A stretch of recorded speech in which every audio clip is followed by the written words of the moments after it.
Bismillahirrahmanirrahim. Assalamualaikum warahmatullahi wabarakatuh.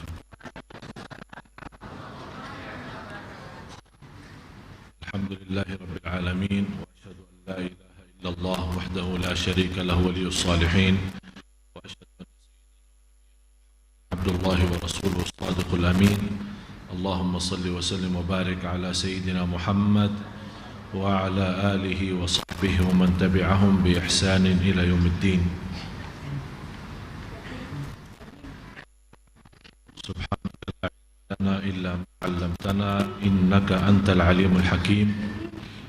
Maha suci Allah, saya tidak memiliki ilmu apa-apa, hanya Subhanahu wa ta'ala. Para hadirin muslimin muslimat, mukminin mukminat yang dimuliakan Allah Subhanahu wa ta'ala, mudah-mudahan majlis ilmu kita senantiasa diberkahi Allah Subhanahu wa ta'ala, dan semua belajaran kita sama-sama menjadi ilmu bermanfaat dan saksi baik bagi kita di dunia dan di akhirat. Ada sebenarnya ini permohonan 30 orang ini, Masya Allah. Tapi saya tidak sebutkan di sini, saya nanti sajalah sendiri ya. Cukup. Ya, minta bacakan Al-Fatihah, insyaallah kita nantilah khususan.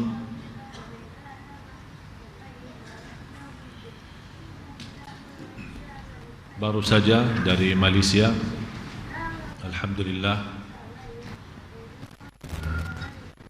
Cukup istirahat panjang 1 jam, dalam 24 jam saya bisa tidur. Alhamdulillah.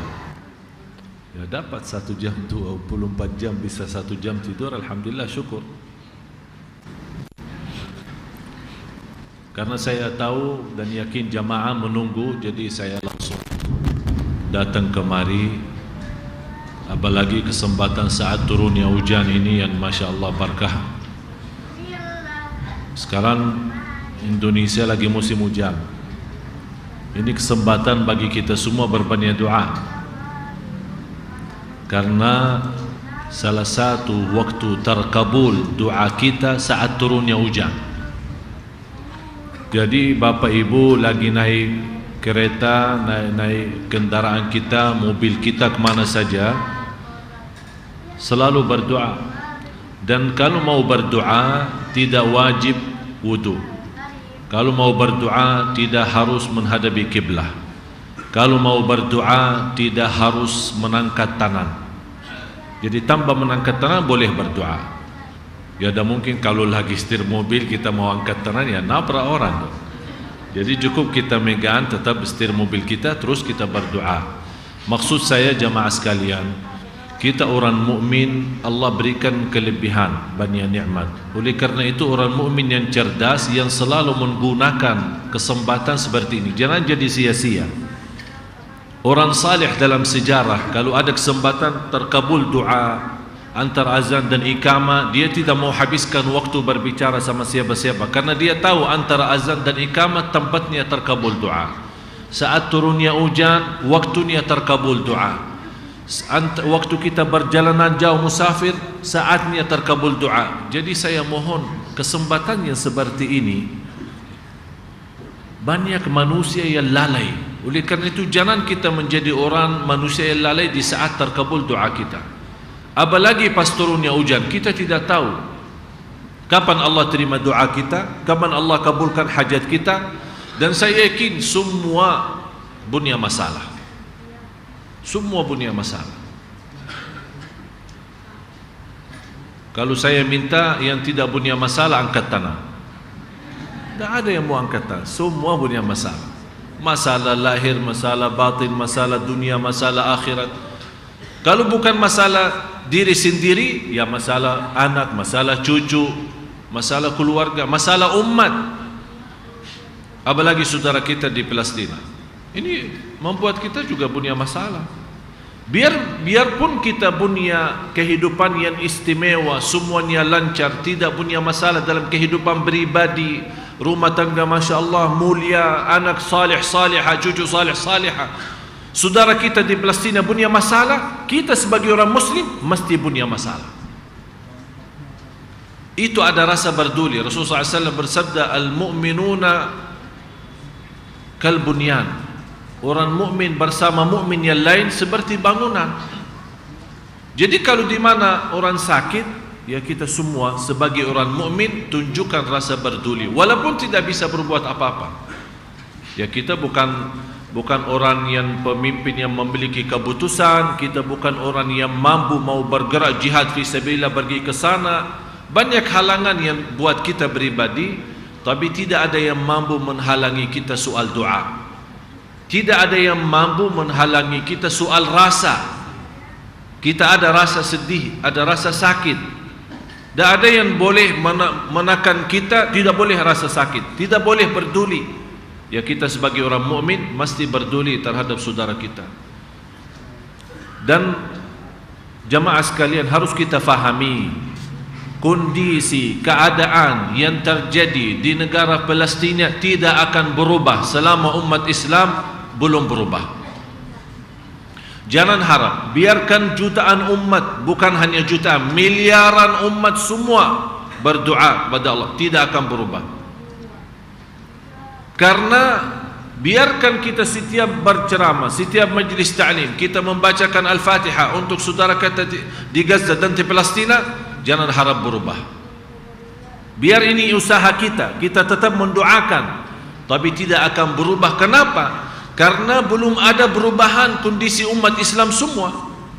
Kita sendiri belum ada perubahan. Kita lihat kehidupan kita sehari-hari, jauh daripada Allah. Berapa banyak umat Islam yang tidur salat subuhnya, berapa umat Islam yang tidak salat, berapa. Ini masalah. Allah tahu, melihat kondisi keadaan ini.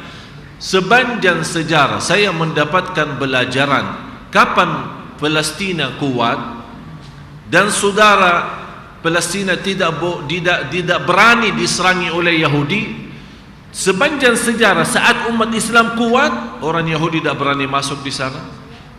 Kapan mereka masuk? Pas umat Islam lagi pecah, saling caci maki, saling menyiasatkan, saling membedahkan. Ustaz belajar di Arab Saudi beda sama ustaz belajar di Mesir, beda sama ustaz belajar di Yaman. Akhirnya ribut-ribut antara ustaz. Akibatnya yang jadi kurban rakyat dan masyarakat. Salah satu kurban kita Masjidul Aqsa. Ini semua saya mengambil pelajaran. Apapun yang terjadi di negara Palestina, apalagi di kota Gaza, ini semua tergantung kondisi umat Islam. Umat Islam bersatu, kuat, betul-betul berduli agama, mengutamakan Allah. Allah urus Palestina, bukan kita yang urus. Begitu kita umat lemah, kembali dikuasai oleh Yahudi. Dan sepanjang sejarah sudah terbukti itu. Dan insyaAllah nanti kita akan dalam ciri-ciri dan tanda-tanda hari kiamat, kita akan masuk dalam sejarah Palestina, kemudian Yahudi. Dan mudah-mudahan kalau ada waktu, kalau kita sudah habis selesai tanda-tanda hari kiamat, kita akan khususkan waktu mempelajari sejarah Yahudi yang Allah sebutkan dalam Al-Quran, supaya kita tahu Yahudi itu siapa. Mereka ini bukan sembarangan hanya sebatas musuh, tapi mereka betul-betul merasa diri adalah pilihan Allah, dan dia yang dinamakan dirinya manusia yang sejati, manusia yang suci. Dan selain mereka selain Yahudi, mereka menganggap semua manusia sama dengan binatang, tidak ada beda. Itu prinsip orang Yahudi. Tidak dianggap ada manusia, dan dianggap manusia semua yang ada di bumi ini tidak punya hak sama sekali untuk hidup sebagai manusia. Malah binatang lebih dimuliakan oleh orang Yahudi. Dan itulah prinsip mereka, dan mereka berjuang sambil menghabiskan. Tapi sunnatullah tetap akan berjalan, aturan Allah dan sistemnya akan berjalan. Karena umat Yahudi boleh menguasai, dan sekarang kita melihat menguasai dunia Yahudi, kita akui. Tak ada yang bilang tak mungkin. Semua orang Yahudi sudah menguasai ekonomi seluruh dunia. Apapun proyek dan perusahaan besar dikuasai oleh Yahudi. Media orang Yahudi, termasuk TV berita orang Yahudi. Yang kita dengar sekarang apa namanya, Al Jazeera, orang Yahudi juga yang dikuasai orang. Antum fikir apa? Jadi apa yang berita mereka mau masuk, yang tidak mau tidak masuk. Bahkan Indonesia pun dari sisi media tidak selamat dari kekuasaan Yahudi. Itu sunnatullah, karena kelemahan umat Islam masuk. Tapi nanti ada satu saat yang menjadi salah satu ciri hari kiamat, akan terjadi perang besar antara umat Islam sama Yahudi. Dan umat Islam akan mampu menghabiskan semua Yahudi yang ada di bumi. Tapi sebelum terjadi perang itu, pasti ada proses awal. Apa proses awal? Umat Islam kembali ramai masjid, umat Islam kembali muliakan agama, umat Islam kembali bersatu. Disitulah mulai sama lama-lama akhirnya mereka umat Islam kembali menguasai dunia sebagaimana di zaman Rasul dan sahabat. Itu insyaAllah nanti menjadi ciri. Jadi mohon insyaAllah semakin depan akan banyak ya, istilahnya apa ya, seru ya. Jadi semakin depan ya, banyak belajaran yang akan kita dapatkan. Banyak insya-Allah, walaupun kita melihat kondisi sekarang membuat kita sebagai umat Islam ada malah yang putus asa. Kenapa Allah tidak bantu Palestina? Kenapa Allah tidak menolongkan saudara kita di Gaza? Jangan berkata kenapa, karena tidak boleh kita berkata kepada Allah kenapa. Karena Allah yang punya aturan dan Allah Maha tahu mana yang terbaik. Tapi ini semua proses sebenarnya untuk kita umat Islam supaya sadar. Tapi umat Islam belum mau sadar. Dan Allah sudah berjanji, kalau anda ingin ada perubahan di muka bumi, innallaha la yughayyiru ma biqaumin hatta yughayyiru ma bi anfusihim. Kita rubah diri menjadi orang ikhlas, orang saling memaafkan, saling mencintai, saling berjuang untuk agama semampu kita. Fattaqullaha mastata'tum, la yukallifullahu nafsan illa wus'aha. Saling kasih sayang, menjadi contoh membawa Islam. Wa ma arsalnaka illa rahmatan lil alamin. Soal kekuasaan, aturan Allah bukan aturan kita. Sekarang orang umat Islam yang baru belajar, dia bersemangat. Begitu dia mengetahui hakikatnya Islam, semestinya Islam yang menguasai bumi, dan dia menggerakkan alasannya mewujudkan hukum Islam di muka bumi. Itu bukan tugas kita. Malah ulama berkata, jadikan Islam, wujudkan Islam dalam hatimu, akan Allah letakkan hukum Islam di bumi. Wujudkan Islam dalam hatimu, akan Allah letakkan Islam di muka bumi. Bukan tugas kita meletakkan Islam di bumi, tapi tugas kita meletakkan Islam dalam diri kita. Ini tugas kita. Soal bumi, tugas Allah. Allah sudah berjanji, wa'adallahu alladhina amanu minkum wa 'amilus salihat. Surat An-Nur 53. Wa'adallahu alladhina amanu minkum wa 'amilus salihat la yastakhlifannahum fil ard kama istakhlafa alladhina min ba'dihim wa la yumakkinanna lahum dinahum alladhi irtada lahum wa la yubaddilannahum min ba'di khawfihim amna ya'budunani la yushrikuna bi syai'a wa man kafara ba'da dhalika fa ulaikumul fasiqun. Cuba kalau kita perhatiin, tadi 50 surat An-Nur tadi, astaghfirullah. Terus 57 ya, itu wa'adallah. Terus satu lagi, tolong Ustaz Faruk bacain terjemahannya. Ini ayat ini kalau selalu saya baca menanamkan harapan, menanamkan kepada saya harapan. Dan saya mohon ayat ini tolong menanamkan kepada kita semua harapan. Apapun yang terjadi terhadap umat Islam di Palestina, di mana-mana, jangan putus asa. Ini semua ada hikmah dan pelajaran yang mesti kita ambil. Di belakang itu ada sesuatu yang Allah sembunyikan. dan kita menunggu sama-sama saatnya kembali umat Islam yang memimpin seluruh dunia. Bukan umat Islam yang dipimpin, tapi umat Islam yang akan memimpin. Tolong bacakan artinya. Bismillahirrahmanirrahim. Dan Allah telah berjanji kepada orang-orang yang beriman di antara kamu. Allah telah, di sini dalam bahasa Allah akan berjanji. Kalau kita A, Allah akan B, ya, faham? Allah akan janji atau akan berjanji. Itu sesuatu yang nanti sajalah. Kalau sudah terjadi begini akan jadi begini. Tapi kalau ini dalam bahasa Arab, wa'ada. Wa'ada apa artinya? Janjian Allah sudah lalu.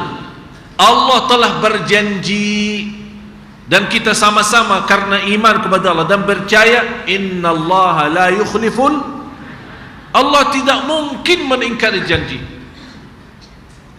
Kita baca, Allah telah berjanji, bukan akan berjanji, tapi sudah Allah berjanji. Untuk apa?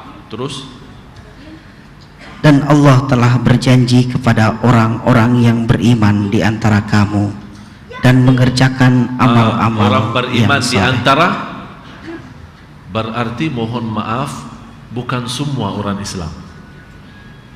Allah di sini telah berjanji kepada orang-orang yang beriman di antara. Ini kata di antara kamu, berarti bukan kita semua, tapi sebagian dari kita yang Allah tahu keikhlasan kita, perjuangan kita, ada rasa berduli, ada rasa sakit, ada rasa cinta Islam, ada rasa membela Islam sampai mati. Inilah yang dipilih menjadi antara kita sekelompok mukmin yang sebenar-benar iman. Allah berikan perjanjian itu. Mudah-mudahan kita termasuk yang dimaksud di ayat ini. Itulah yang saya harapkan. Semua harus ada rasa berduli, ada rasa, biarpun tidak bisa memberikan apa, tidak boleh berkata saya tidak bisa apa-apa. Selama Anda masih punya rasa, berarti Anda bisa merasakan sedih dan sakit.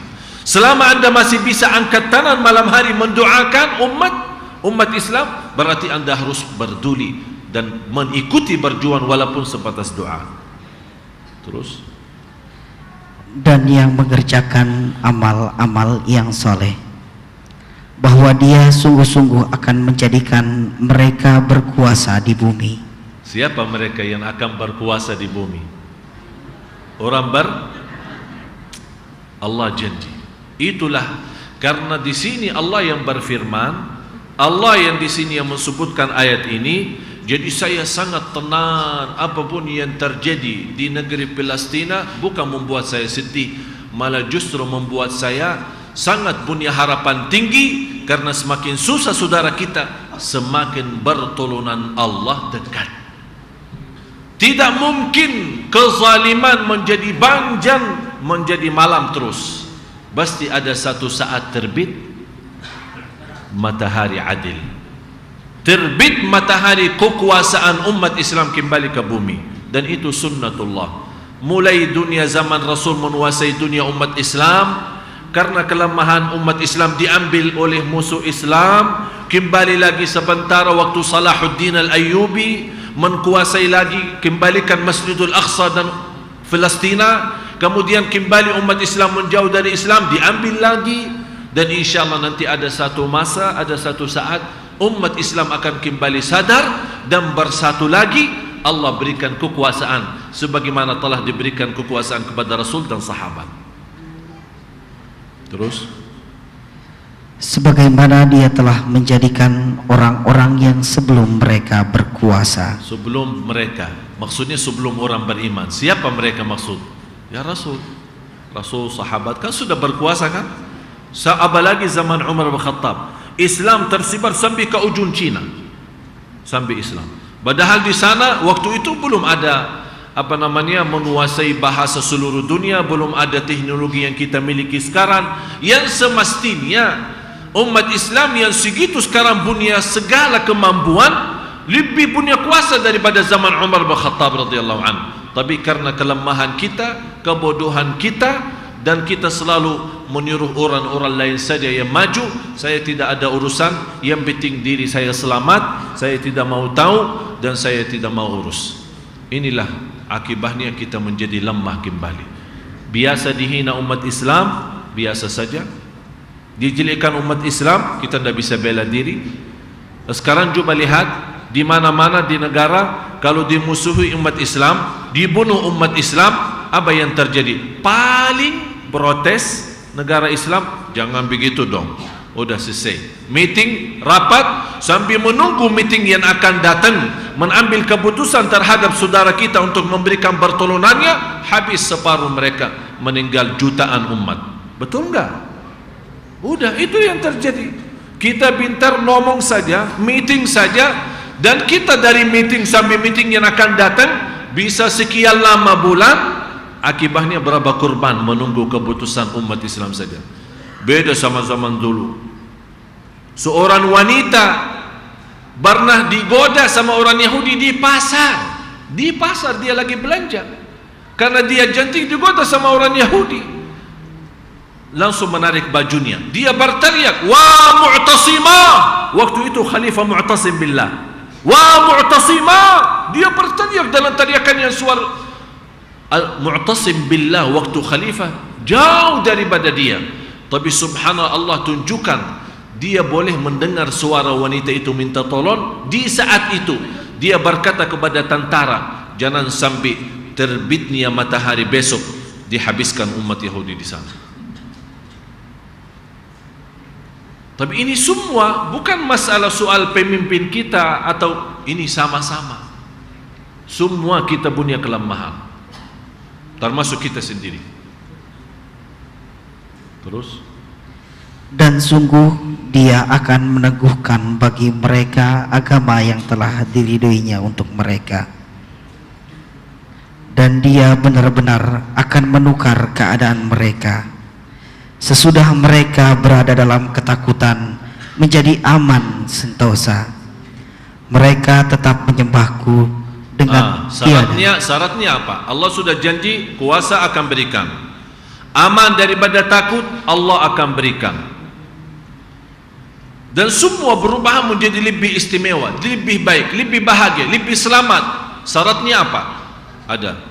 Yang pertama, mereka tetap menyembahku dengan tiada mempersekutukan sesuatu apapun dengan aku. Karena ini yang pertama, soal ibadah kepada Allah, tauhid kepada Allah, jauh daripada syirik. Ini yang dihancurkan oleh umat, tidak diperhatikan oleh umat. Malah orang banyak umat Islam tapi menyembah selain Allah, percaya kepada selain Allah, dan dia selalu mencari, bukan pasrah diri kepada Allah, malah dia pasrah diri kepada dukun dan yang lain-lain. Akibatnya apa yang terjadi? Inilah hilang kekuasaan kita. Berarti perbuatan tangan kita, bukan Allah meningkari janji, Allah tetap masih memegang janjinya. Tapi kita kalau mau mendapatkan janjian Allah, jagalah tauhid, jangan berbuat syirik. Ini yang pertama. Terus yang kedua, dan barang siapa yang tetap kafir sesudah janji itu, maka mereka itulah orang-orang yang fasik. Ya terserah, kalau memang anda tidak percaya soal janji Allah dan masih berkufur kepada Allah, yang siapa yang fasik dan siapa yang rugi? Ya kita. Terus yang kedua, dan dirikanlah sembahyang, tunaikanlah zakat, dan taatlah kepada Rasul supaya kamu diberi rahmat. Jadi tauhid, jauh dari syirik. Yang ketiga, mendirikan salat, bayar zakat. Ini zakat masalah. Berapa orang kaya di Indonesia, kalau sungguh semuanya keluarkan zakat sesuai aturan Islam, dijamin tidak ada orang miskin di Indonesia. Malah saya dengan perkiraan hitungan saya, yang saya kenal saja, ya saya tidak tahu semua, tapi yang saya hitungkan, yang saya kenal saja, bukan hanya zakat mereka mampu menghabiskan soal kemiskinan di Indonesia, malah di seluruh dunia Islam. Hanya Indonesia. Ini belum kita bicara negara Arab, belum kita bicara negara-negara yang lain. Hanya Indonesia keluar zakat dengan benar. Tidak ada orang miskin di dunia Islam. Bukan hanya di Indonesia, di seluruh dunia Islam. Dari ujung Pakistan sampai ke ujung Afrika. Tapi itulah kelemahan kita. Bertaat kepada Rasulullah, la'allakum, kalau memang ingin mendapatkan rahmat daripada Allah Subhanahu wa taala. Terus, janganlah kamu kira bahwa orang-orang yang kafir itu dapat melemahkan Allah dari mengazab mereka di bumi ini. bagi Allah Subhanahu wa taala mampu, kun fayakun, habis orang kafir semua yang ada di bumi. Jangan anda berkira Allah tidak mampu dan Allah tidak mau atau tidak bisa menazabkan mereka dan menghancurkan. Jangan sampai anda berkira seperti itu. Tapi ini Allah masih kembalikan kepada kita. Allah kembalikan kepada kita. Kalau soal kuasaan Allah, Allah bisa. Kun fayakun, habis semua orang kafir yang ada di muka bumi. Karena Allah tidak senang kufur. Dan nanti di salah satu tanda hari kiamat akan datang satu zaman tidak ada di muka bumi yang berkufur. Semua 100% di seluruh muka bumi bersaksi kalimat syahadat. Itu sunnatullah akan kembali. Wal aqibatu lil muttaqin. Habis itu mulai kurang lagi sampai tidak ada, akan datang satu zaman tidak ada di muka bumi yang beribadah kepada Allah. Habis sudah. Ini sudah di ujung-ujung sebelum peristiwa kiamat. Sampai di saat itu sudah tidak ada yang di atas muka bumi yang berkata Allah, Allah, Allah. Tidak ada lagi, sudah habis. Semua orang Islam habis. Disitulah mulai hancurkan Al-Ka'bah. Nanti dihancurkan batu-batu Al-Ka'bah itu, tidak ada Ka'bah lagi. Masjid Nabawi Madinah yang segitu megah dan mewah akan menjadi sepi, yang tempati hanya anjing-anjing dan binatang. Ini semua akan sudah di ujung-ujung, na'udzubillah. Yang kata Rasulullah, la taqumu as-sa'a illa ala syiraril khalq. Tidak akan terjadi hari kiamat kecuali atas orang yang sejelek-jelek manusia. Sudah tidak ada lagi orang baik. Itu sudah beristiwa hari kiamat di saat itu. Baru tiupan yang insyaallah kita nanti akan bahas. Tapi mohon ayat ini tolong simpan. Surat An-Nur dari ayat 55 sampai ayat 57. Tolong, inilah yang membaharui harapan kita. Jangan putus asa, semuanya akan kembali baik. Tapi sebelum itu kembali baik, harus kita bunya juga tanam di situ. Harus kita semua bunya tanam di situ. Bunya sesuatu di situ untuk umat Islam dan umat Nabi Muhammad sallallahu alaihi wasallam. Gara-gara Palestina kita keluar dari tema kita. Tapi insyaallah bermanfaat ya. Karena memang sebenarnya tidak keluar secara total ya, tapi masihlah berputar ya, tawaf. Tawaf karena kita juga membahas sebenarnya yang terkait dengan tema kita, ciri-ciri hari kiamat, termasuk apa yang terjadi di saudara kita. Tapi subhanallah, saya tidak heran di Gaza itu setiap tahun melahirkan 15.000 penghafal Al-Quran. Dan masih ingat saya cerita beberapa tahun lalu waktu serang besar terhadap Gaza kan, yang korban itu kalau tidak salah sudah melebihi 2.400 lebih korban yang habis serang. Tapi subhanallah, begitu habisnya perang, Allah subhanahu wa ta'ala memberikan kepada ibu-ibu yang di kota Gaza, tidak lama dari habis perang itu melahirkan 15.000. Jadi korban 2.000 sekian, melahirkan, astagfirullah, mohon maaf, melahirkan 5.000 anak. dan dikenal di bangsa Arab, dikenal orang Palestina bagian kalau kita bicara Asyam, negara Asyam itu termasuk Jordan, Syria, Lebanon, kemudian Palestina, itu semua namanya Asyam. Tapi lebih banyak antara Syria, Jordan sama Palestina. Terutama Palestina, dikenal wanita di sana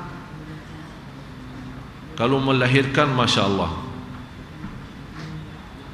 Ya paling kalau kita bicara standar, ya, bicara standar, seorang ibu di Palestina melahirkan 15. Itu apa? Standar ya. Ini berapa anaknya? 15. Ini standar. Ini belum kita bicara soal kembar. Itu paling banyak kembar itu di sana. Terakhir ada berita di Palestina 8 kembar. 8. Ini yang membuat orang Israel itu tidak ada habisnya. Biarpun sampai hari kiamat diserangi, insya Allah dah habis. Oleh karena itu orang Yahudi itu heran. Sekarang mereka mulai memiliki cara meracuni makanan dan minuman supaya ini ibu tidak boleh melahirkan lagi, tapi tetap melahirkan. Dan di luar itu, subhanallah, kelebihan keturunan, di luar itu 15.000 di kota Gaza berhafal Al-Quran. Saya bilang Indonesia juga bisa melahirkan anak yang segitu banyak menghafal Al-Quran, tapi dengan satu syarat, mesti diserangi dulu. Kalau diserangi ada perang semacam yang terjadi di Gaza, baru semangat di sini mau hafal Al-Quran. Janganlah ya. Kenapa? Ya kalau mau hafal Al-Quran ya ada apa-apa sih. Yang penting hafal kan. Itulah kelebihan yang Allah berikan kepada saudara kita. Oleh karena itu kita tetap doakan. Tetap kita doakan. Saya melewati sedikit dalam soal yang kita bahas terakhir, wanita yang telanjang tapi atau berpakaian tapi telanjang. Karena di dalam hadis disebut sifat wanita yang Rasulullah SAW sendiri bersabda, mereka dari ahli nar. Tolong bacakan. Dari Abu Hurairah radhiyallahu anhu, beliau berkata bahwa Rasulullah sallallahu alaihi wasallam bersabda, ada 2 golongan dari penduduk neraka yang belum pernah aku lihat. Golongan yang pertama, suatu kaum yang memiliki cambuk seperti ekor sapi untuk memukul manusia. Ini yang dimaksud polisi. Yang dimaksud polisi mempunyai cambuk yang menzalimi rakyat. Dan ada salah satu ciri sendiri, kebanyakan polisi di akhir zaman yang mendukung pemerintah yang zalim. Menurut saya, alhamdulillah hal itu tidak ada di Indonesia, tapi ada banyak di negara yang lain. Semacam Amerika Selatan, kemudian baru kemarin Burma, Myanmar, ya, India apalagi. Jadi mereka punya tentara khusus disebarkan di negeri itu untuk hanya memukul rakyat. Itulah yang dinamakan Rasulullah memiliki cambuk untuk memukul rakyat, supaya tidak membuat demo atau protes terhadap pemerintah yang zalim. Dan kita lihat dalam sejarah, banyak kan sekarang mulai menguasai negara itu karena perang saja. Rakyat tidak punya senjata, tidak bisa membela diri, akhirnya diserangi oleh tentara yang semacam itu yang digambarkan oleh Rasulullah SAW. Dan Rasulullah SAW bersabda, yang saya tidak pernah melihat, maksudnya tidak ada di zaman Rasul seperti itu, tapi akan datang nanti. Sudah mau azan? Terus yang kedua, kelompok yang Rasul tidak pernah melihat. Golongan yang kedua, para wanita yang berpakaian tapi telanjang, berlegok-legok, kepala mereka seperti punuk unta yang miring, Wanita seperti itu tidak akan masuk surga dan tidak akan mencium baunya, walaupun baunya tercium selama perjalanan sekian dan sekian. Hadis riwayat Muslim. Mudah-mudahan kaum wanita umat Islam diselamatkan oleh Allah SWT. Ini memang hadis ini luar biasa. Hadis yang diriwayatkan Imam Muslim. Mudah-mudahan kita saja mendoakan supaya kaum wanita diselamatkan oleh Allah SWT.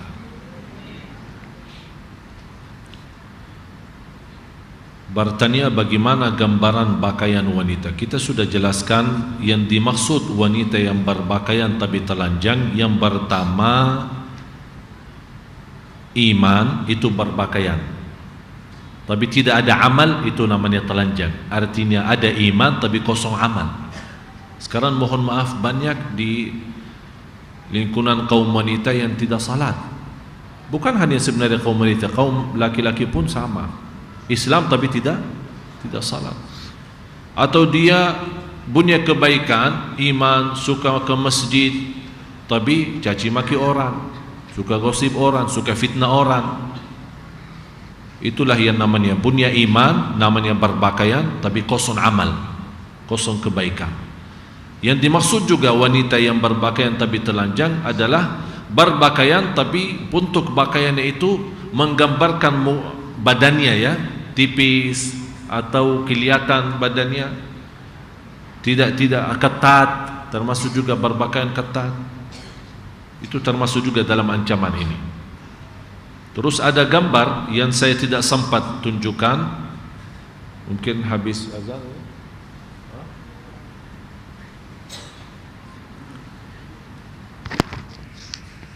Azan ya.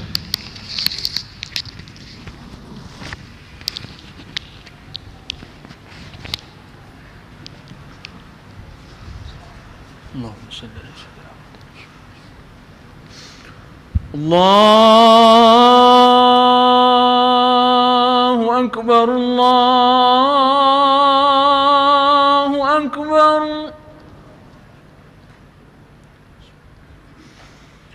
Allahu akbar,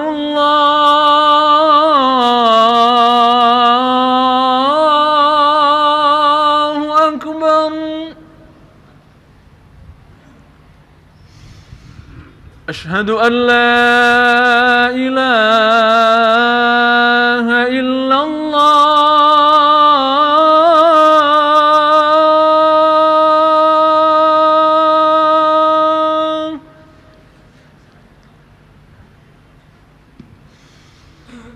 Ashhadu an la ilaha illallah.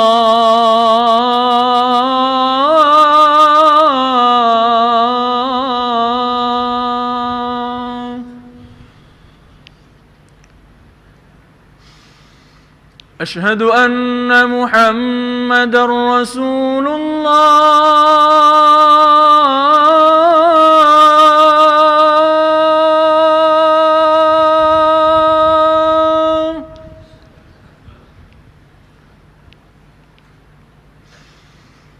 Ashhadu anna Muhammadar Rasulullah.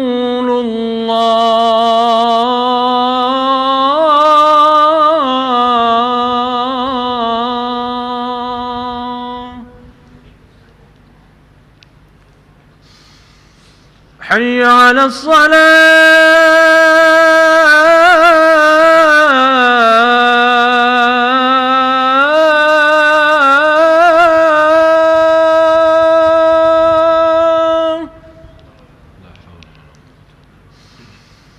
Hayya 'alas salah.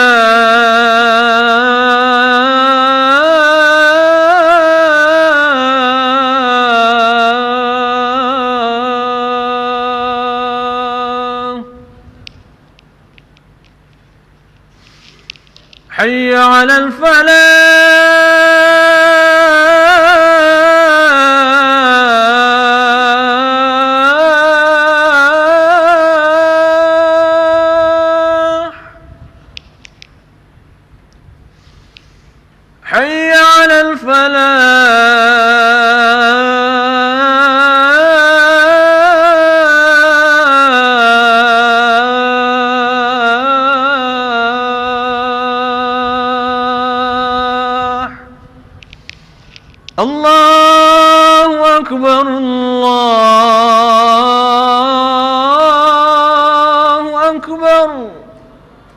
لا إله إلا الله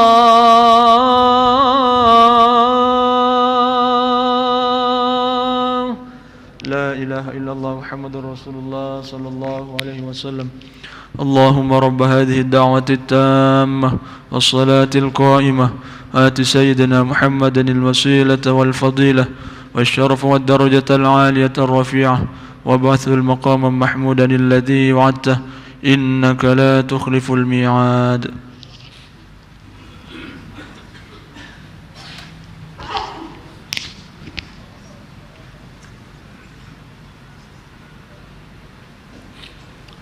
بسم الله الحمد لله اللهم صل على سيدنا محمد وعلى آل سيدنا محمد. Turun gambar.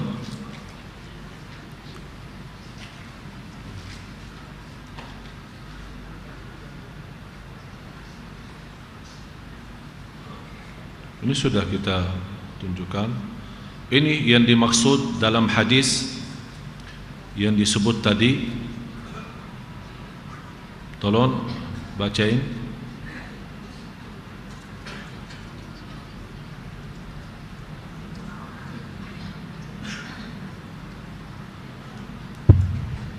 Kepala mereka seperti punuk unta yang miring. Wanita seperti itu tidak akan masuk surga. Jadi tolong ini yang di belakang tidak perlu terlalu ini ya. Tolong jaga ya. Sudah jelas gambarnya? Ya, tolong coba periksa kepala ke belakang. Beres? Tidak ada ya, aman ya? Aman, alhamdulillah kalau aman. Malah kita lihat sekarang yang suka mengikat malah ke atas lagi. Jadi ini unta tidak perlu bagi miring, sudah ke atas langsung unta ini beneran. Ya. Atau dia mengikatkan hanya bagian kepala, jadi lehernya ini semua kelihatan. Dari bagian leher sama ke bawah kelihatan. Jadi hanya berjilbab, hanya bagian kepala. Di luar belum ada perhiasan apa macam-macam. Penaruh dalam apa ikuti modern saja. Orang berfikir jilbab itu hanya menutupi rambut kepala, padahal jilbab itu adalah menutupi segala aurat yang menarik perhatian. Jadi mohon maaf ibu-ibu terutama yang saya cinta, yang saya sayangi. Saya membawa gambar ini bukan saya mau tunjukkan siapa di antara ibu-ibu yang termasuk. Saya tidak bermaksud apa, tapi saya sayang. Karena saya sayang, insya Allah tidak ada di antara ibu-ibu yang termasuk dalam ancaman ini. Karena bahaya kalau kita berjuang di masjid terus puasa, tapi malah kata Rasulullah tidak masuk surga. Ini bahaya. Oleh karena itu jamaah sekalian tolong difikirkan, perhatiin soal ini supaya kita termasuk hamba yang diridai Allah dan diampuni segala dosa. Kalau kita betul-betul harap ridha Allah dan mendapatkan surga Allah, insya Allah akan Allah lindungi kita dari segala dosa yang dimurkai Allah Subhanahu wa taala. Tolong perhatiin, ini khususnya, ini khusus gambar ini karena disebut dalam hadis, tersebut dalam hadis. Karena orang bertanya maksudnya apa, bagaimana gambaran danan unta itu? Itulah gambarannya. Terus sudah kita lihat.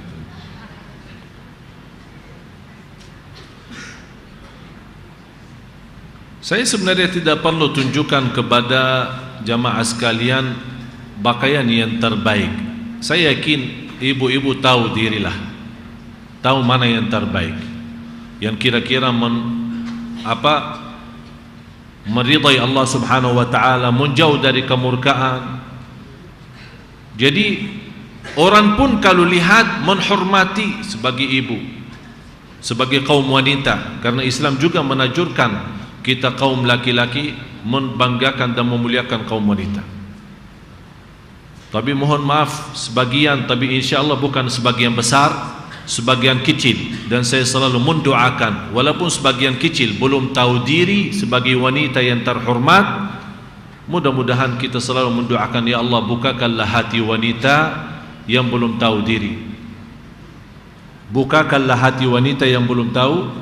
Kita doakan hidayah, karena wanita itu di antara wanita termasuk ibu kita sendiri, termasuk istri kita, termasuk adik kita yang perempuan, saudara kita yang perempuan. Oleh karena itu mohon, terutama bapak-bapak, kalau melihat wanita seperti itu, jangan langsung menghukumkan dia masuk neraka atau menjelikan apa, atau tidak. Kalau mau nasihatin tapi tambah menyakiti hati. Nasihatin dan mendoakan. Ini persoalan banyak para da'i, suka menasihati orang tapi dia lupa mendoakan. Karena menasihati baru satu hidayah. Menasihati orang itu baru satu hidayah. Namanya hidayah irsyad. Namanya hidayah irsyad. Tapi kalau hidayah taufik, itu tugas siapa? Dari siapa? Dari Allah. Jadi saat kita beritahu namanya hidayah irsyad, itu tugas kita, nasihatin bil hikmah, lemah lembut, kasih sayang. Begitu dia sudah kita beritahu dan nasihat baik, kita angkat tangan, ya Allah bukalah hatinya. Karena hidayah irsyad sudah dari kita, tinggal hidayah taufik dari Allah. Ihdinas siratal mustaqim. Dan begitu cara Nabi kita, Nabi Muhammad SAW. Saya sering melihat para da'i di media, di luar media, berdakwah di kampung atau di acara tabligh akbar, sampai dia mendakwahkan semua orang masalah salat dan yang lain-lain. Tapi begitu selesai, dia lupa selepas acara, bukan hanya mendoakan di depan mereka, tidak. Yang saya maksud, doakan mereka nanti pas lagi anda sendirian salat. Ya Allah, semua yang saya nasihati di acara tabligh tadi, tabligh akbar tadi, ya Allah bukalah hati mereka, hidayahkan, ihdinas siratal mustaqim. Itulah prinsip Rasulullah SAW. Termasuk Rasul yang dimusuhi oleh mereka, apa jawaban Rasulullah SAW? Allahumma hdi qaumi fa innahum la ya'lamun. Ya Allah berilah hidayah kepada kaumku karena mereka belum tahu. Wa ma arsalnaka illa rahmatan lil alamin. Jadi mohon diperhatikan persoalan ini. Terus yang ke-12 saya akhiri satu ini, nanti kita akan lanjut. Yang seterusnya banyak sebenarnya bahasan yang sudah kita hadapi sekarang. Soal riba, soal kebodohan agama kita, pengertian agama, kemudian soal perzinahan, na'udzubillah, dan yang lain-lain, insyaAllah akan menjadi bahasan kita di pertemuan yang akan datang. Salah satu ciri yang sudah lalu adalah akan kita atau umat Islam sudah berperang dengan Ajam. Ajam yang dimaksud bukan Arab. Ajam yang dimaksud bukan Arab, karena jenis manusia dua, ada Arab, ada Ajam. Yang dimaksud Ajam adalah yang bukan Arab. Dan Nabi Muhammad sallallahu alaihi wasallam diutuskan menjadi nabi al-Arab wal Ajam. Kalau kita baca, Bapak Ibu kalau ingat pas kita lagi baca maulid atau salawat, kan di antara yang kita baca, Nabi kita menjadi nabi ilal ujmi wal arabi, kepada Ajam dan Arab. Yang dimaksud Ajam yang kaum-kaum non Arab. Dan Nabi Muhammad SAW diutuskan menjadi nabi untuk seluruh manusia, bangsa apa, dari mana, tidak dibedakan. Semua dakwah Nabi Muhammad SAW beda sama nabi-nabi yang sebelumnya. Kalau nabi yang sebelumnya Allah utuskan mereka kepada kaum tertentu. Nabi Isa punya kaum tertentu atau suku tertentu, Nabi Musa macam itu dah. Nabi Musa alaihissalam kepada Bani Israel yang sekarang Yahudi. Dan saya selalu berkata, saya tidak senang memanggil mereka Israel, karena mereka memang bangga dipanggil Israel karena nama kakeknya mereka adalah Nabi Yaqub alaihissalam. Nabi Yaqub bernama Israel. Malah kewajiban kita memanggil mereka Yahudi, karena kata Yahudi di dalam Al-Quran selalu terbawa kata Yahudi dengan kata yang negatif, artinya kata yang tidak disukai oleh mereka sendiri. Tapi kalau Israel malah mereka bangga. Oleh karena itu selalu kita jangan lupa Yahudi, atau istilah lain Sahaina. Sahaina maksudnya ya kejahatan orang Yahudi, menjahat dari antara orang Yahudi. Tolong bacakan artinya dan kita tutupi. Dari Abu Hurairah radhiyallahu anhu bahwa Rasulullah sallallahu alaihi wasallam bersabda, tidak akan terjadi hari kiamat sampai kalian memerangi bangsa Huz dan bangsa Karman dari kalangan Azam, bermuka merah, berhidung-hidung pesek, bermata sipit, wajah-wajah mereka bagaikan tameng yang dilapisi kulit, dan sendal-sendal mereka terbuat dari bulu. Hadis riwayat Imam Bukhari. Ini sebenarnya perang ini sudah terjadi di tahun 600-an 700-an Hijriyah. Berarti kurang lebih daripada 800 tahun lalu. Tapi yang menarik saya sambil coba bayangkan hadis ini, sambil Rasulullah gambarkan sambil muka mereka berwajah merah, sambil hidungnya, matanya, sambil sejauh itu Rasul gambarkan. Ini membuktikan apa? Kebenaran Nabi kita Nabi Muhammad SAW. Padahal beliau menceritakan sebelum peristiwa ini 600, sebelum terjadi 600 tahun sebelum peristiwa ini terjadi. Berarti kalau Nabi kita menceritakan sesuatu yang belum terjadi 600 tahun kemudian baru terjadi, bukan berarti Rasul tahu ilmu gaib. Jangan salah faham. Rasul tidak tahu ilmu gaib, karena ilmu gaib hak Allah sendiri. Yang tahu soal turun hujan Allah, hari kiamat Allah, saatnya meninggal Allah, orang masuk surga dan masuk neraka Allah, dan termasuk juga adalah di mana tempat kita meninggal. Kalau masih ingat surat Luqman, di akhir surat Luqman, ya ayuhan nas ittaqu rabbakum wakhshaw yawman la yajzi walidun an waladihi wala mauludun huwa jazin an walidihi shay'a inna wa'dallahi haqq fala taghurrannakumul hayatud dunya wala yaghurrannakum billahil gharur innallaha 'indahu 'ilmus sa'ah wa yunazzilul ghaith wa ya'lamu ma fil arham wa ma tadri nafsum madza taksibu ghadan wa ma tadri nafsum bi ayyi ardin tamut innallaha alimun khabir. Ini 5 ilmu yang tidak boleh selain Allah tahu. 5 ilmu itu.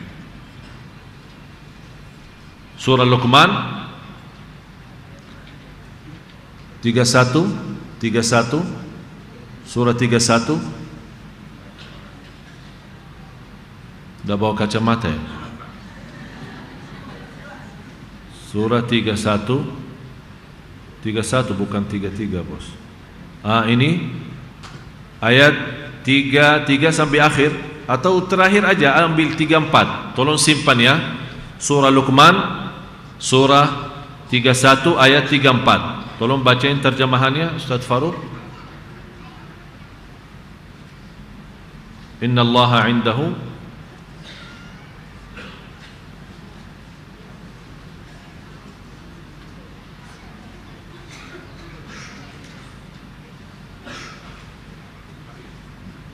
itu pakai mic ya.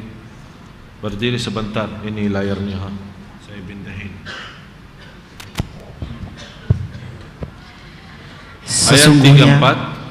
Sesungguhnya Allah hanya pada sisinya sajalah pengetahuan tentang hari kiamat, dan dialah ini ada ilmu, ada 5 ilmu, ada 5 ilmu. 5 ilmu ini tidak boleh selain Allah tahu.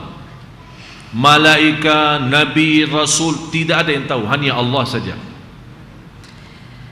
Pengetahuan tentang hari kiamat, Dan, Ini satu. dan dialah yang menurunkan hujan. Dua. Dan mengetahui apa yang ada dalam rahim. Yang ketiga. Dan tiada seorang pun yang dapat mengetahui dengan pasti apa yang akan diusahakannya esok. Dan tiada seorang pun yang dapat mengetahui di bumi mana dia akan mati. Ya, kita tidak tahu. Sesungguhnya. Terus. Sesungguhnya Allah Maha mengetahui lagi Maha mengenal. Orang Indonesia bisa saja meninggal di Madinah. Orang yang tidak pernah pergi ke tanah suci, tapi dia punya cita-cita meninggal di sana. Tiba-tiba Allah memberikan kemudahan datang. Begitu tiba di sana belum haji umrah meninggal dunia. Orang-orang yang ingin meninggal di Madinah dan dia pun duduk Madinah bisa saja meninggal di Indonesia. Ya seperti saya. Ya, wallahu alam, kita tidak tahu. Walaupun sampai sekarang, walaupun saya sudah menetap di sini, sudah tinggal di sini, warga negara di sini, tapi saya tetap masih punya keinginan yang mudah-mudahan Allah wujudkan cita-cita saya meninggal di kota Madinah. Kenapa saya milih meninggal di kota Madinah? Karena ini khas. Tidak termasuk Makkah, hanya Madinah. Barang siapa yang meninggal di kota Madinah, akan aku memberikan syafaat dan saksi. Mendapat syafaat Nabi dan saksi Nabi. Kata ulama, apa beda saksi sama syafaat? Syafaat bagi orang yang meninggal di Madinah tapi dia ahli dosa. Dia ahli dosa. Artinya dia suka ada maksiat, ada dosa besar, ada dosa kecil, tapi meninggal di Madinah. Rasul berikan syafaat supaya Allah ampuni dosanya. Ini khusus untuk ahli Madinah. Tapi yang jadi saksi bagi siapa? Bagi orang salih, ahli tauhid, yang mereka tidak pernah berbuat syirik kepada Allah. Rasul juga jadi saksi bagi mereka. Ya Allah, ini orang meninggal di Madinah, saya saksi dia ahli tauhid, Allah ampuni dan masukkan surga. Itulah cita-cita saya, alasannya mau meninggal. Dan semestinya anda semua punya keinginan yang sama. Biarpun anda orang sini, biarpun bagaimana tidak pernah terbayang bisa ke Madinah, seperti Umar bin Al-Khattab radhiyallahu anhu pernah berdoa, ya Allah, mautan syahadatan fi sabilik wa mitatan fi baladi rasulik. Dia minta dua. Itu selalu doanya beliau. Ya Allah, aku minta mati syahid. Saya minta mati syahid. Yang kedua, saya minta mati di Madinah.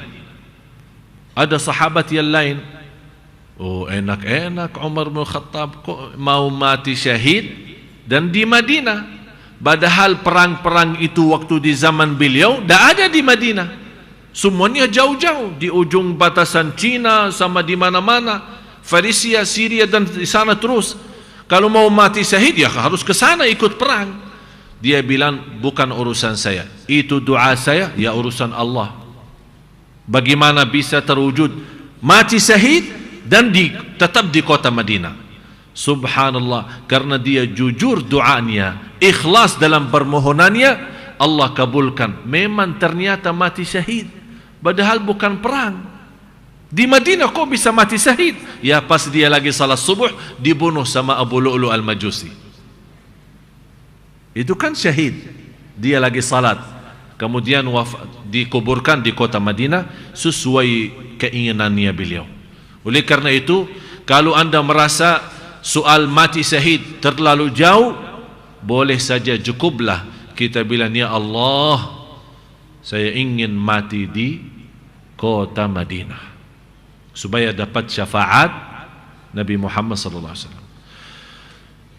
Yang terakhir, untuk mengingatkan jamaah sekalian, mulai besok hari Kamis itu jatuhnya tanggal 8. Ini selalu saya beberapa hari yang lalu terima banyak BB, ini salah satu sebelum saya lupa, ada seorang ibu kecelakaan, mohon minta didoakan, kecelakaan motor, minta didoakan semoga Allah SWT. Ibu Lasmini atau Lasmini Yusuf, semoga disembuhkan Allah SWT, dan semua yang sakit disembuhkan Allah, diampuni segala dosa, diberikan segala kemudahan, dan senantiasa mendapatkan keselamatan, kebahagiaan dunia akhirat. Amin ya rabbal alamin. Al-Fatihah.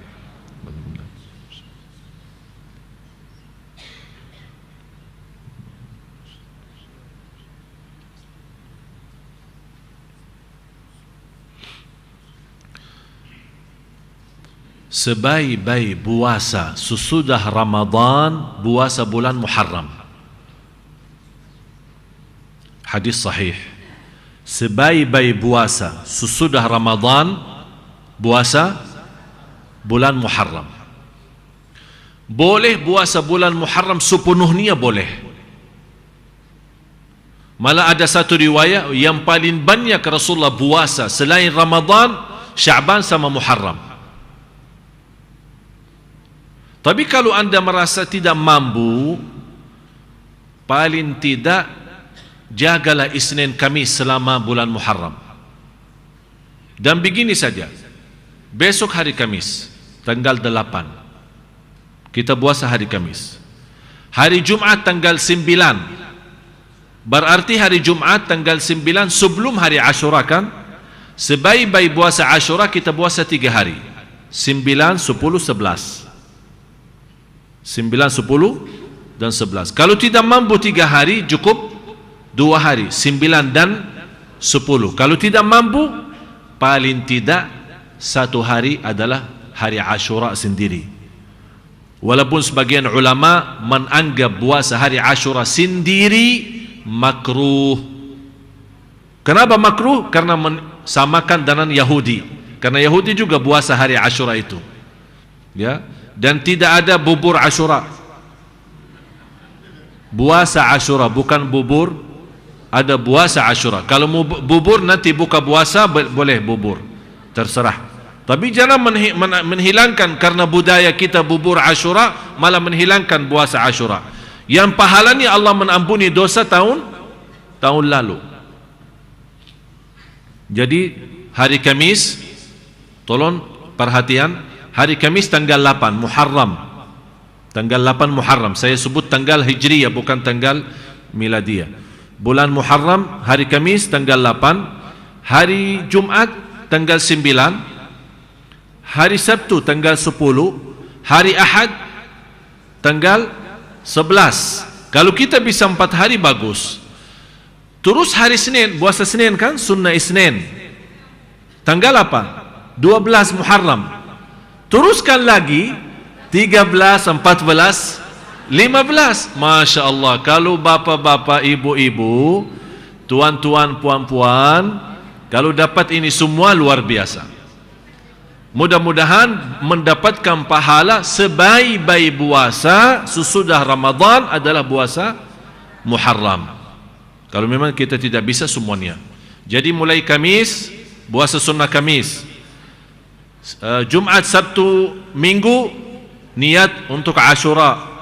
Kemudian habis itu Senin yang jatuhnya tanggal 12. Kemudian teruskan lagi 3 hari bertanahan bulan, 13, 14, 15. Dan subhanallah khusus bertanahan bulan ada sejarah medis sangat luar biasa manfaat puasa untuk bertanahan bulan. Karena di saat itu ada banyak peristiwa. Bukan bahasan kita nanti insyaAllah. Yang suka puasa Nabi Daud. Ini banyak suka jamaah bingung sekali. Padahal Islam ini mudah sekali. Begini saja, kalau anda suka puasa Daud, anggap besok puasa Daud ya. Yang puasa itu kan selang-seling ya. 1 hari 1 tidak, 1 hari 1 tidak. Begini saja, kalau anda puasa besok, jatuhnya Kamis kan, sekaligus jatuhnya Daud, Nabi Daud atau saum Daud. Niatkan 2, puasa Isnin, puasa Kamis plus Daud. Itu sudah, karena kita memang biasa puasa Daud. Tapi kalau Jumat sesuai puasa Daud kan dah boleh Jumat kan? Udah tinggalkan puasa Daud sementara, kita niatkan untuk Ashura. Datang hari Sabtu berarti kebetulan jadual puasa Daud. Puasa Daud plus hari Ashura, namanya 2 in 1. Ya, tolong ingat ya. Terus hari Ahad kan dah ada puasa Daud, tapi tetap kita teruskan puasa, niat apa? Puasa Ashura. Datang hari Senin, dapat apa? Ya puasa Isnin, sunnah Isnin sekaligus puasa Daud. Ya seperti itulah. Jadi tidak menjadi masalah jamaah sekalian kalau ada orang menjalankan puasa Daud, kalau tabrakan dengan misal ada orang suka Isnin Kamis dan suka puasa Daud. Kebetulan puasa Daud pas jatuhnya hari Ahad. Datang hari Senin, ya Allah bingung, boleh puasa enggak? Ya boleh. Tidak menjadi masalah karena Anda di sini bukan puasa Daud. Anda di sini puasa Senin. Jadi jangan Bapak Ibu bingung, ini semuanya alhamdulillah mudah dan semuanya Allah tahu niat kita masing-masing dan kita manfaatkan. Apalagi Kamis sampai hari 14 15 bertanahan bulan. Mudah-mudahan dalam penjelasan ini bisa menjawab banyak pertanyaan. Banyak yang saya terima pertanyaan, mudah-mudahan dalam penjelasan ini bisa cukup untuk kita semua. Jangan lupa mulai besok insya-Allah kita sama-sama berpuasa. Marilah kita sama-sama berdoa menutupi majlis kita. Sekalian kita mendoakan saudara kita umat Islam di mana saja berada, khususnya saudara kita di kota Gaza, Palestina. Bismillahirrahmanirrahim. Alhamdulillahirabbil alamin. Allahumma salli ala sayyidina Muhammad wa ala ali sayyidina Muhammad. Allahumma ya arhamar rahimin, ya Tuhan kami, berilah kepada kami petunjuk kepada jalan yang lurus. Ya Allah, bukakanlah hati kami agar senantiasa kami mampu mengamalkan isi Al-Quran. Bukakanlah hati kami agar senantiasa kami mampu mengamalkan ilmu bermanfaat. Kuatkanlah kami lahir dan batin ya Allah, agar selama kami belajar mengamalkan isi belajaran kami. Ya Allah, aku mohon untuk semua jamaah yang hadir, sucikan hatinya, bersihkan jiwanya, tetapkan hatinya atas Islam iman sampai akhir hayat. Ya Allah, aku mohon untuk semua jamaah yang hadir, tidak ada yang keluar dari Masjid Agung Sunda Kelapa sampai Engkau menghapus segala dosanya. Ya Allah, aku mohon untuk semua jamaah yang hadir ya Allah, tidak ada yang pulang sampai membawa ridhamu ya Allah ya Rabbal Alamin. Di antara kami yang sakit, sembuhkan penyakitnya, sehatkan badannya. Ya Allah, Engkau maha tahu isi hati kami dan segala hajat kami. Aku mohon dengan nama-Mu yang agung dan mulia, siapapun di antara jamaah yang punya hajat lahir batin, hajat dunia akhirat, ya Allah aku mohon dengan asma'ul husna-Mu ya Allah, dengan nama-Mu yang agung dan mulia, tidak ada yang keluar yang punya hajat dunia akhirat, hajat lahir batin, sambil Engkau memudahkan segala hajatnya, mengkabulkan segala keperluannya, dan memberikan segala keinginannya dari kebaikan dunia akhirat. Birahmatika ya arhamar rahimin. Ya Allah, selamatkan ya Allah keluarga kami, selamatkan ya Allah kaum muslimat, kaum muslimat. Ya Allah, selamatkan saudara kami kaum muslimat, jauhkan dari segala hal-hal yang memurkakan-Mu ya Allah. Ya Allah, lindunilah semua saudara keluarga kami kaum wanita ya Allah, lindunilah dari segala godaan, lindunilah ya Allah dari segala keburukan dan segala bahaya dunia. Ya Allah, tetapkanlah ya Allah saudara kami kaum muslimat atas segala kebaikan ya Allah ya arhamar rahimin. Bersedia dan ikhlas lahir dan batin untuk berjilbab, bersedia ikhlas dan batin istiqamah atas segala kebaikan, istiqamah atas Islam iman. Ya Allah, jauhkan ya Allah saudara kami kaum wanita ya Allah dari segala godaan dan fitnah, birahmatika ya arhamar rahimin. Ya Allah, selamatkan semua yang hadir, selamatkan setiap langkah-langkahnya, bukakanlah pintu taufiknya di mana bapa ibu berada ya Rabbal Alamin. murahkan rezekinya, sihatkan badannya, berikan kemudahan ke tanah suci haji dan umrah dan ziarah Nabi Muhammad sallallahu alaihi wasallam. Ya Allah, turunkanlah rahmat-Mu dan berilah pertolongan-Mu untuk saudara kami di Gaza, Palestina, ya Allah. Karena sudah kaum Yahudi, ya Allah, membuat kerusakan dan kezaliman. Tapi kami mohon dan doa kami di malam ini, ya Allah, bisa membantu saudara kami, ya Arhamar Rahimin. Ya Allah, angkat bala dan musibah dari saudara kami, ya Allah, kaum muslimin, muslimat di mana saja berada, birahmatika ya Arhamar Rahimin. Ya Allah, perbaikilah keadaan umat Islam, berilah petunjuk kepada umat Islam. Ya Allah, hidayahkan umat Islam. Ya Allah, bukakanlah pintu taubatan nasuha bagi umat Islam, agar umat Islam segera bertaubatan nasuha sebelum menghadapi kematian. Birahmatika ya Arhamar Rahimin. Rabbana ighfir lana wa li